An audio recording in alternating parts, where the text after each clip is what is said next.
पुणे महापालिका निवडणुकीआधी महायुतीत धुसफूस वाढताना दिसते. भाजपकडून योग्य सन्मान मिळत नसल्याचा आरोप करत शिवसेनेचे अनेक कार्यकर्ते उघडपणे नाराजी व्यक्त करत आहेत. भाजप भाव देत नाही असा आरोप करत बुधवारी रात्री शिवसेनेचे नाराज कार्यकर्ते थेट मुंबईला रवाना झाले आणि उपमुख्यमंत्री एकनाथ शिंदे यांची भेट घेतली. यावेळी पुणे महापालिका निवडणूक स्वबळावर लढावी अशी ठाम मागणी कार्यकर्त्यांनी मांडली. भाजपकडून मात्र रवींद्र धंगेकर बैठकीत असतील तर चर्चा होणार नाही असा स्पष्ट संदेश दिल्याचा दावा शिवसेनेकडून केला जातोय.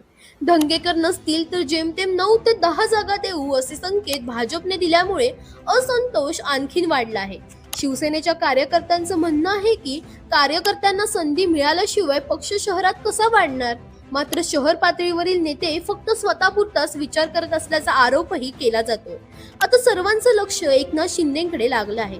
ते पुण्यातील शिवसेनेच्या नाराजीची दखल घेणार का आणि महायुतीतून वेगळा मार्ग निवडला जाणार का? पुण्यातील ही नाराजी पुढे बंडात बदलेल का? शिवसेना स्वबळावर लढणार की भाजप सोबत तोडगा निघणार? तुम्हाला काय वाटतं? आम्हाला कमेंटमध्ये नक्की सांगा आणि इंडिया लीडरला फॉलो करायला विसरू नका.